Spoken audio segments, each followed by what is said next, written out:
On October 17, 1502, Aldus Manutius submits a petition to the Venetian Senate.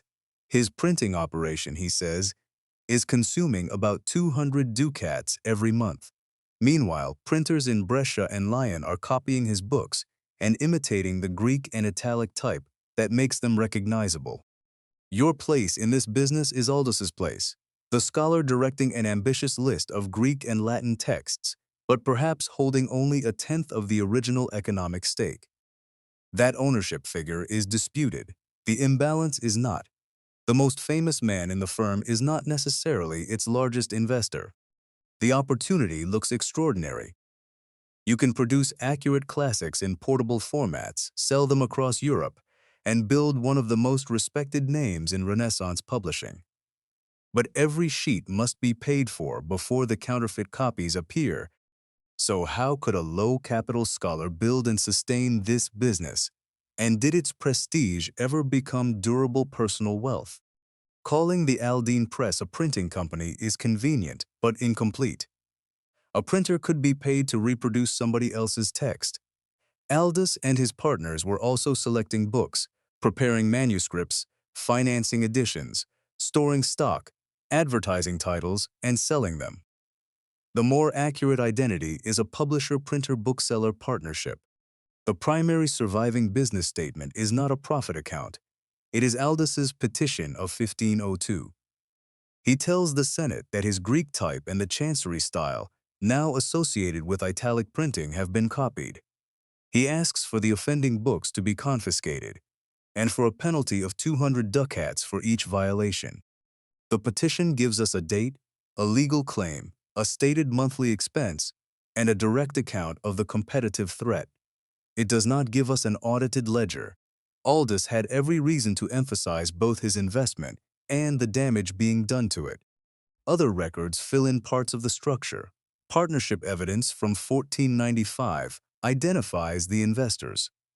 Catalogues from 1498, 1503, and 1513 show what the firm offered. Surviving editions preserve its type, prefaces, colophons, and dolphin and anchor device. Together, they reveal a business that controlled far more than the moment when ink met paper. Long before the press moves, someone must locate a manuscript, compare it with other copies, edit it, and prepare it for type. Aldus's scholarly network provides access to texts and to people capable of correcting them. The work consumes time before it creates anything saleable. Yet accuracy is part of the product. Damage the reputation, and every later edition carrying the same name becomes harder to sell.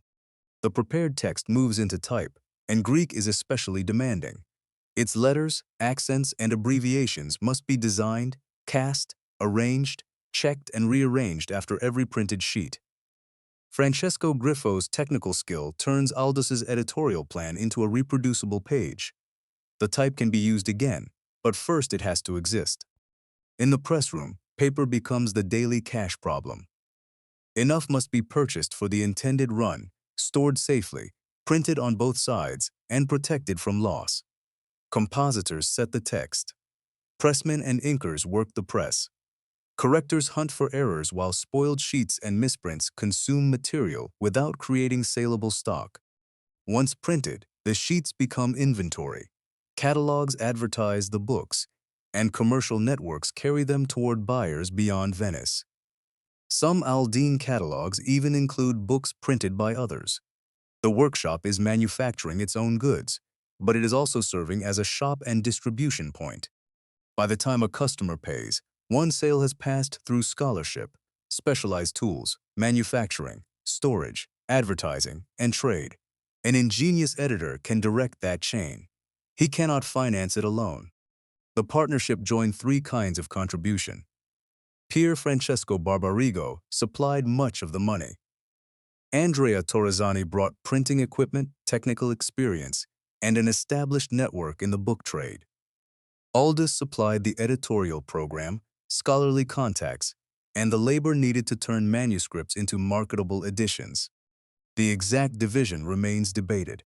Evidence suggests that Barbarigo and Torresani initially controlled roughly equal capital shares. Aldus held a portion within Torresani's side of the arrangement, perhaps around 10% of the whole. After Barbarigo's death in 1499, Torresani bought out that investment. A later valuation may have divided the firm 80% to Torresani and 20% to Aldus. That later ratio cannot simply be projected backward. The equipment sounds expensive until it is compared with the cost of staying open. A comparable Venetian press might cost roughly 15 to 30 ducats.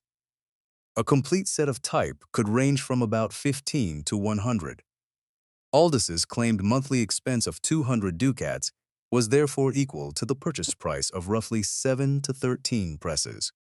It is an imperfect comparison, but the business meaning is clear. Buying a press did not mean you could afford to keep it working. The operation still needed paper, wages, editorial preparation, stock, storage, and enough cash to wait for customers. No complete figure survives for Aldus's entry payment, emergency reserve, rent, or supplier credit. The partnership nevertheless reveals a deliberate exchange. Aldus avoided funding the entire enterprise himself, but he also surrendered most of its ownership. His partners made the program physically possible. His minority position made the financial reward less certain. Opening the workshop did not end the capital problem. It started the recurring one. The press, type, premises, storage, and core workforce remained after one title was completed. New type designs, woodcuts, privilege petitions, and months of editorial preparation acted like semi-fixed investments. Once committed, those costs could not easily be recovered by canceling a slow-selling book. Nor were compositors, pressmen, inkers, type founders, correctors, and supervisors interchangeable hands. Comparable evidence places a compositor's cash wage at roughly 2 to 4 ducats per month and a foreman's at about 8. Food and lodging could supplement cash payment. These are industry benchmarks, not a surviving Aldine payroll. Even so, they show why a skilled workshop could not be maintained for the price of a few casual laborers. Aldus's own labor also had value. So did work performed within the family or household. The absence of a recorded wage does not make that effort free. A calculation that ignores it may estimate cash remaining in the box, but it cannot establish full economic profit. Paper created the sharpest material pressure. It had to reach Venice, arrive in usable condition, and remain dry until the press was ready. Ink and metal mattered, but paper was normally the largest physical input. A longer text, a larger format, an ambitious print run, or excessive spoilage multiplied the cash committed before the first sale. War could make that pressure worse from both directions. Transport falters, supplies arrive late, and paper becomes harder to replace. At the same time, distant customers become harder to reach. Costs rise while demand and distribution weaken. The margin contracts from both sides. Leakage continued after printing. Misprints consumed sheets. Unsold books occupied storage. Transport and intermediaries absorbed value. Counterfeiters could take demand without paying for manuscript preparation or type design. Revenue could decline more quickly than the workshop's obligations. The largest burden in a simple profit estimate is therefore often not the machine. It is working capital, paper, labor, and inventory financed, while the firm waits for a book to become cash. Book sales remained the center of the business. Aldine editions included Greek, Latin, and Italian texts in folio, quarto, and octavo formats. The portable octavos became especially influential. Readers could carry them more easily, and the format used paper efficiently. The buyers still came from a literate and relatively privileged market. Scholars, teachers, students, clerics, and humanist readers. Wage comparisons challenged the idea of an early mass-market paperback. A Latin octavo could cost the equivalent of 1 or 2 days of wages. A Greek octavo could approach a teacher's weekly pay. Each sale therefore mattered, but gross price was not margin. Paper, composition, correction, presswork, waste, storage, and distribution stood behind it. A commonly used benchmark places a print run around 1,000 to 1,500 copies, although scholars debate how representative that range is. Maximum output also did not guarantee equivalent demand. The octavo reduced the material needed for each copy. It did not eliminate slow sales, competition, or counterfeiting. The books mattered. One celebrated format, however, cannot explain how the wider operation survived. Survival began with the mix of titles. Aldus did not depend on one monumental Greek edition. Reprints, grammars, teaching text works in Latin or Italian created different sales rhythms. A prestigious Greek title could strengthen the firm's scholarly identity. A more accessible Latin or Italian work could reach a wider group of buyers and return cash sooner. The catalogues reveal something else.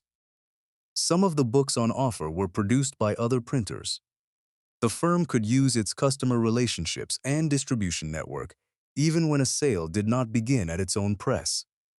There is no evidence for a separate storage fee, rented workspace, or documented printing service sold to outsiders. The supported advantage is resale and distribution, not a hidden list of customer charges. Each edition also shared infrastructure with the one before it. Once the partnership had a press, type, skilled labor, storage, and a catalog, later titles could reuse much of that system. A new edition still required paper and work. It did not require the business to be rebuilt from the ground up. The press became more valuable when it served a sequence of books rather than one isolated masterpiece. The most valuable reusable asset may have been trust. Aldus's scholarly network helped him locate manuscripts, recruit correctors, judge texts, and signal quality to readers who could not inspect every page before buying.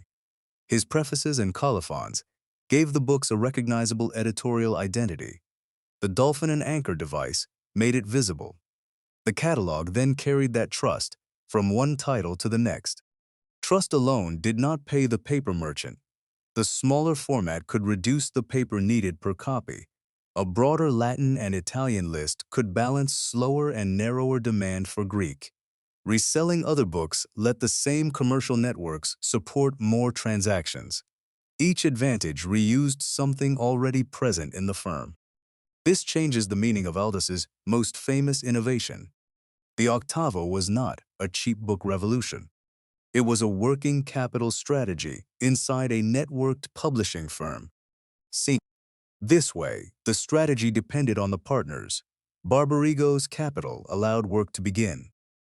Torresani's equipment and industry relationships turned plans into production and moved books toward customers.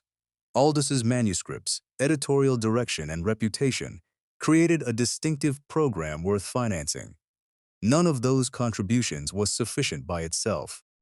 Over 20 years, the firm produced more than 120 editions.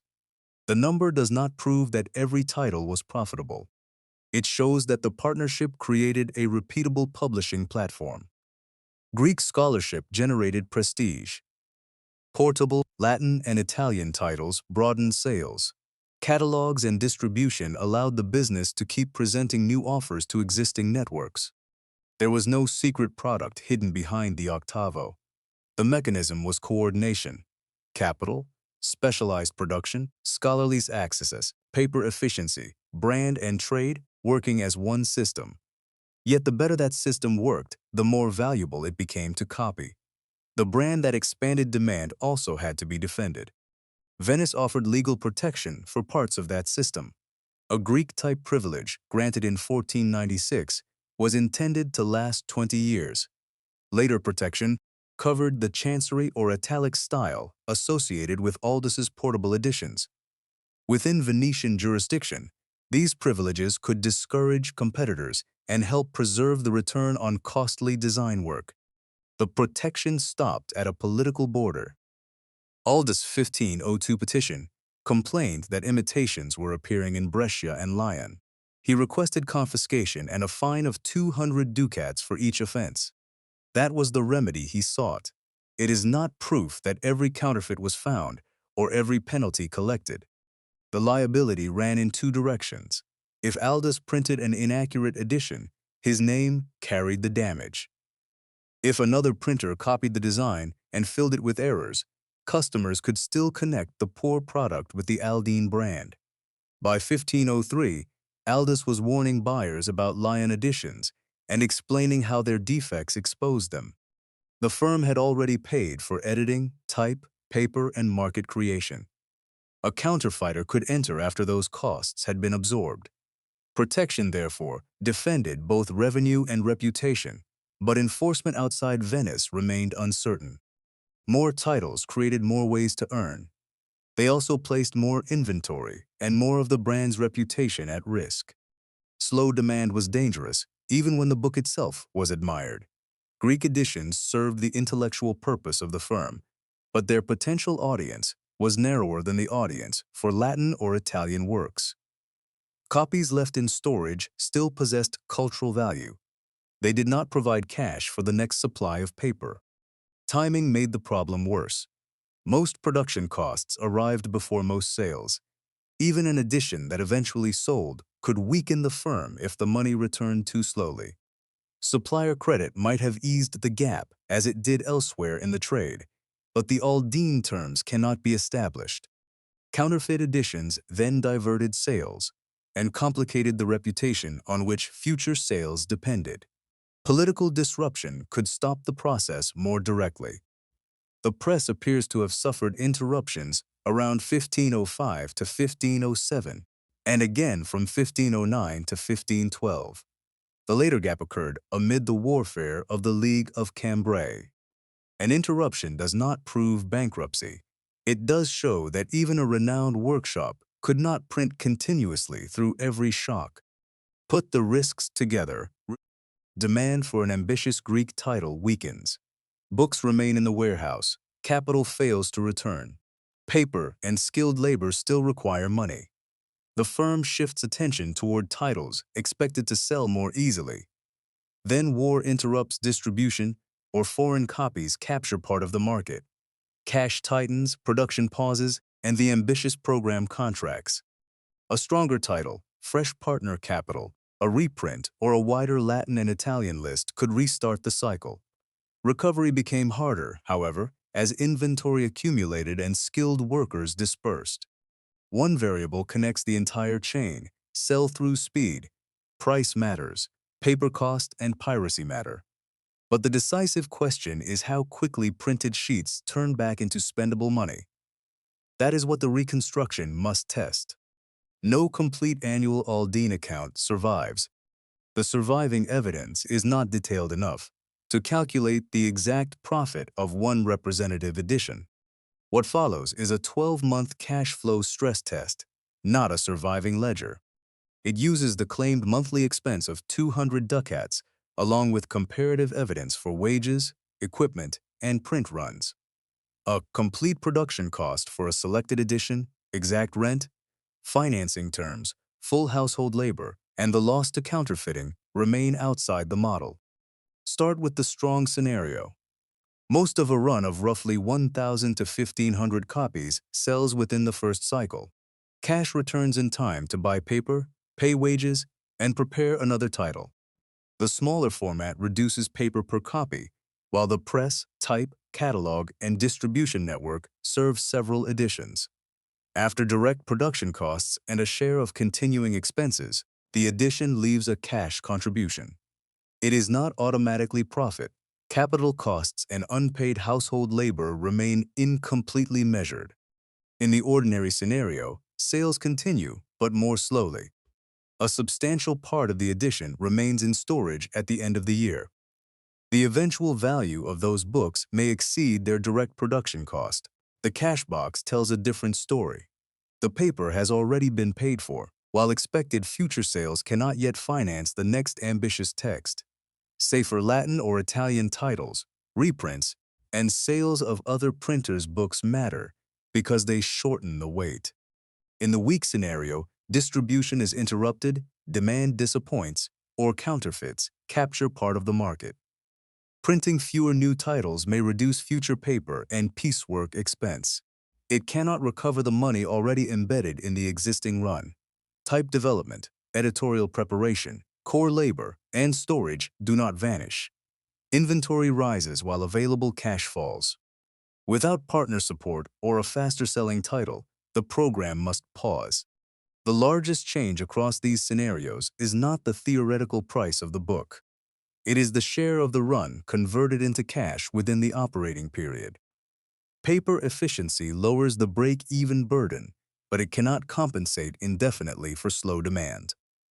One weak year could consume the cash cushion created by a stronger one, because new production must be financed before the old inventory has fully sold. The model can compare cash flow behavior.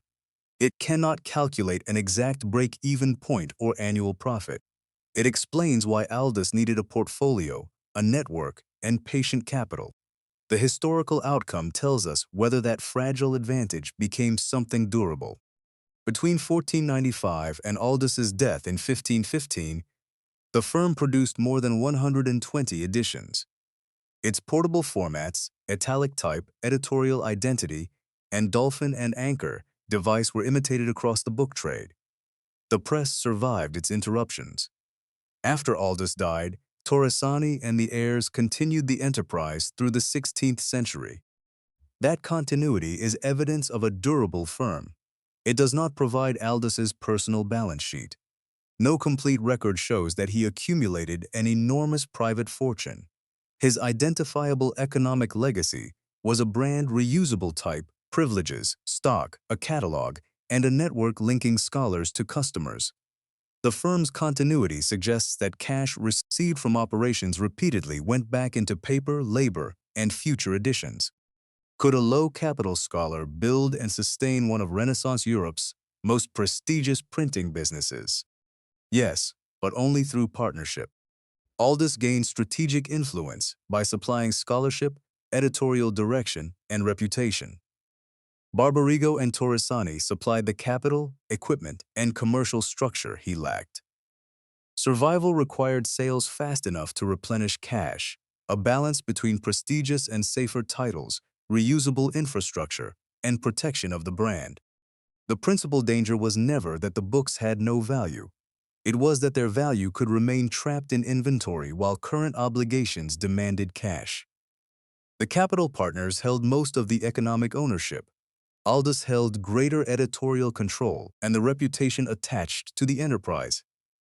The evidence does not show that this made him immensely rich. Return to the petition of 1502. 200 ducats were leaving the operation each month, while copied books appeared beyond the reach of Venetian protection. What looked like a story about inventing a small book was really a story about financing a system. The Aldine Press did not monetize a small book. It monetized coordination. If you would like to examine another historical business through its costs, risks, and surviving records, subscribe to Trade Relic and join the next investigation.